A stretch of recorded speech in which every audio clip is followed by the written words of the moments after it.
안녕하십니까, 노선호입니다. 4월 3일 토요일 아침입니다.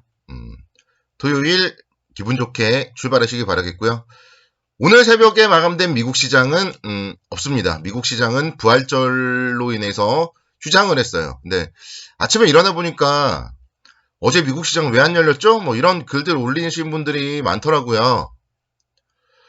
주식 투자를 함에 있어서 여러분들이 정말 좀 기본적으로 살펴봐야 될 것들은 좀 살펴보면서 투자를 하셨으면 좋겠습니다. 뭐 정치, 경제, 사회, 뭐 뉴스들을 좀 잘 보시기 바라겠고요. 또 각종 일정들 잘 살펴보시면서 투자를 하셔야 된다. 제가 다시 한번 말씀드리겠습니다. 제가 일요일날 방송에서도 미국 시장 휴장에 대해서는 말씀을 드렸거든요. 그래서 제 방송만 청취를 하시고 시청을 하시는 분들이라면 그런 질문을 하지 않을 텐데 정말 미국 시장이 왜 휴장인지도 모르면서 주식 투자를 하시는 분들은 좀 답답하지 않나 저는 그렇게 생각이 듭니다. 일단 어제 시장에 대해서 이제 리뷰를 해보면요. 금요일 새벽 마감된 미국 시장 같은 경우도 대규모 인프라 투자 계획 발표 그리고 양호한 경제 지표에 따라서 미국 시장이 좀 상승 마감을 했습니다. 그러면서 국내 주식시장 어제도 이제 0.5% 정도 좀 갭상승 출발을 했고요. 그러니까 시장이 조금 변했다는 것을 느끼는 게 목요일도 그렇고요. 금요일도 그렇고요. 오후장에 좀 시장이 다시 또 들어 올리더라고요. 목요일도 그렇고 금요일도 그렇고 시장이 보통 전강 후약의 모습을 많이 보였잖아요. 근데 목요일도 그렇고 금요일도 그렇고 그래도 장 막판에 다시 한번 매수세가 유입이 되는 모습. 이런 모습이라면 좀 시장은 다시 가는 모습이 아닌가. 일단은 좀 긍정적인 4월 시장에 대해서는 지금 이제 이틀 열렸지만 이틀 동안 모두 전강, 중약, 후강의 모습이 나타났기 때문에 4월 시장은 다시 좀 가려는 모습이 아닌가. 저는 좀 그렇게 말씀을 드릴 수 있겠습니다. 특히 이제 기존 주도주들이죠. IT, 자동차 업종, 그러니까 성장주들이 좀 시장을 주도하는 모습이 포착이 되었어요. 그래서 시장은 항상 상승장이 끝날 때까지는 주도주가 바뀌지 않는다. 이거를 머릿속에 좀 염두를 해두셔야 됩니다.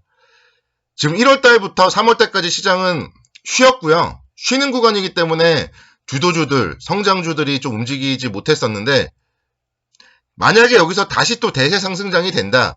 다시 3200포인트 또 3266포인트를 넘어선다. 그러면서 3300, 3500 이렇게 올라간다. 결국 그렇게 올라가기 위해서는 시가총액 상위 주도주들이 상승을 해줘야 된다. 이거를 여러분들은 머릿속에 염두를 해두셔야 돼요. 삼성전자가 안 올라가는데 지수가 올라갈 수 있겠습니까? 현대차, 기아차가 안 올라가는데 지수가 올라갈 수 있겠습니까? 그걸 여러분들이 생각해 보시면 지수가 올라간다. 상승장에 베팅을 한다. 그렇다면은 포트폴리오에 반드시 성장주들이 있어야 된다. 어제 시장이 주는 시사점은 저는 그거라고 생각을 합니다. 현대기아차가 3월 자동차 판매량 발표를 했는데요. 상당히 좀 긍정적으로 발표가 되었습니다. 현대차가 전년 동월 대비 22% 증가, 기아차가 전년 동월 대비 8.6% 정도 증가를 했고요. 특히나 미국 진출 이후에 역대 최다 미국 판매량을 기록했어요. 그래서 해외 판매량이 어마어마하게 좋았습니다.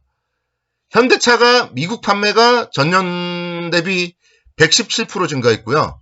기아차는 미국 판매가 전년 대비 46% 증가를 했어요. 그래서 양호한 신차 효과를 비롯해서 미국 시장에 좀 상당히 좀 선순환 효과가 나타나고 있다. 이런 부분들 우리는 긍정적으로 생각을 해보셔야 되고 지금 이제 자동차 반도체 수급 이슈 때문에 좀 공급 측면에서 단기 불확실성이 존재하긴 하지만 글로벌 자동차 판매가 현대기아차 중심으로 상당히 잘 되고 있다. 이 점을 생각을 해본다면은 자동차 관련주에 대해서는 계속적으로 좀 긍정적으로 접근을 해야 된다. 이렇게 좀 말씀을 드리겠습니다. 현대차를 한번 좀 차트를 볼게요. 현대차 보시면은요. 어제는 또 뭔가 또 약간 찌라시성 뉴스들이 나왔어요. 현대차가 구글과 함께 합작사를 설립해서 자율주행차 등에 탑재될 차량 서비스를 공동으로 개발한다. 이런 소식들이 전해졌는데 현대차는 사실무근이라는 입장을 밝혔지만 현대차와 구글의 뭔가 합작 얘기만 들어도 혹하지 않습니까? 지난번에도 1월 달에도 현대차 그룹과 애플카와의 합작 이런 부분들이 한번 좀 들었다 놨는데요. 이번에는 애플이 아니라 구글과 관련된 찌라시가 나오고 있다. 이런 부분들.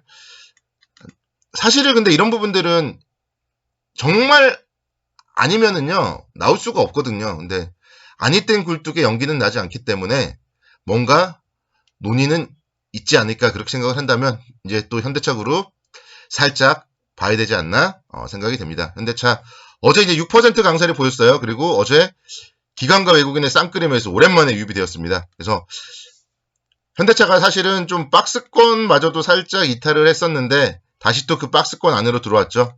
그런 시사점 가져본다면은 21선 라인 정도 손절선으로 좀 관심 있게 지켜봐도 되지 않을까 그렇게 말씀을 드리겠고, 기아차도 마찬가지예요. 기아차가 현대차보다 추세는 더 좋죠. 저점을 높여가고 있고요. 쌍바닥을 이미 만들었습니다. 그리고 나서 이제 어제 장중에 88,500원대까지, 지난번에 고점이 88,600원이었는데요. 거의 지난번에 고점까지도 왔다 갔어요. 근데 여기를 뚫으면 이제 다시 또 9만원대 이상 갈 수 있다. 이렇게 지속적으로 말씀드리고요. 역시 마찬가지로 기관과 외국인의 쌍끌이 매수세가 기아차 쪽에 유입이 되고 있습니다. 현대모비스도 살펴볼게요. 현대모비스 어제 3%대 상승하면서 30만 6천원대 다시 또 30만원대로 들어섰는데요. 현대모비스 관련해서도 어제 이제 증권사 쪽에서 좀 긍정적인 그런 리포트들이 나왔습니다. 결국은 자율주행 관련된 부분들, 현대차 그룹에서 자율주행 차들을 만들기 위해서는 부품이 공급돼야 되잖아요. 그런 부품에 대한 핵심은 현대모비스다. 그런 부분들. 그래서 현대모비스 같은 경우도 지금 이번 주에 이제 들어 올리려는 모습이 나왔어요. 화요일날 장대 양봉, 그리고 수요일, 목요일 이틀 좀 양호한 눌림목 조정, 그리고 어제 또다시 장대 양봉. 그래서 현대모비스도 이제부터는 좀 봐야 된다. 기관의 수급도 조금씩 돌아서고 있고, 낙폭 과대하고요. 지지라인도 명확하잖아요. 지지라인도 짧게 보시면 21선 29만 4,500원, 좀 길게 보면 121선 28만원 선. 이 정도 라인 손절 라인 잡고 여기서 시장 강세장에 베팅을 한다면 결국 주식은 손절을 각오하고 매수를 해야 되기 때문에 현대모비스도 좀 다시 한번 좀 사볼 자리가 아닌가. 1월 달에 엄청나게 상승을 했고요. 그 이후에 지금 쭉 밀리면서 거의 제자리까지 왔었죠. 그러면서 이제 어떻게 보면은 작년 12월에 이런 고점 라인, 이런 라인은 이제 강력한 지지선이 되는 거예요. 이런 부분들을 감안해 봤을 때 현대모비스 어제의 상승 좀 뭔가 우리에게 신호를 주고 있다. 그렇게 말씀드리겠습니다. 그래서 자동차 관련주들 좀 긍정적으로 보시고요. 삼성전자, 제가 삼성전자 목요일날 밤에 좀 자세하게 분석을 해드렸죠. 1분기 실적 발표하고 나서 좀 이제는 좀 상승 추세로 복귀할 수 있다. 이렇게 제가 말씀드렸었는데 목요일과 금요일 이틀 동안에 지금 벌써 움직이고 있습니다. 그래서 삼성전자가 지금 이렇게 움직이고 있을 때 3달 동안 쉬었는데 어제 조금 올랐다고 매도하시고 그러면 안 되는 거죠. 그래서 삼성전자 역시 기관과 외국인의 쌍끌이 매수 다시 유입이 되고 있다. 이런 부분들 충분히 9만원대 이상 갈 수 있다. 말씀을 드리겠습니다. 삼성전자가 4월 7일날 잠정 실적 발표 예정이 되고 있습니다. 4월 7일날 삼성전자 실적 발표. 컨센서스가 지금 8조 7천억 원 정도인데 9조 원 정도 생각하는 증권사 리포트들도 나오고 있고, 그래서 예상보다 컨센서스보다만 좀 높게 나온다면 긍정적인 움직임, 그리고 컨센서스 수준으로 나온다고 해도 그렇기 때문에 지금 1분기 1, 2, 3월 안 움직였던 거거든요. 그렇기 때문에 엄청난 어닝 쇼크만 나오지 않는다면 삼성전자는 지금 바닥이고 여기서 다시 이제 올라가는 그런 모습이다. 이렇게 말씀드리겠습니다. 어제 또 한국금융지주도 되게 기분이 좋더라고요. 제가 목요일날 마무리 얘기하면서 증권주 잘 보자. 한국금융지주 95,000원에 그때 매도하자고 제가 했었는데 95,000원에 매도했으면 다시 사야 된다. 다시 살 자리다. 이렇게 말씀드렸는데요. 어제 5%대 강세를 기록했습니다. 그래서 카카오뱅크 상장 이슈, 그리고 시장이 강세를 보일 때 증권주들 살펴봐야 된다고 본다면 증권업종의 탑픽은 한국금융지주다. 저는 계속 이렇게 외칠 겁니다. 한국금융지주도 뭐 10만원대 이상 충분히 가야 되기 때문에요. 주말 잘 보내시기 바라겠고 이런 좋은 종목들 포트폴리오에 좀 추가해 놓으시기를 바라겠습니다. 감사합니다.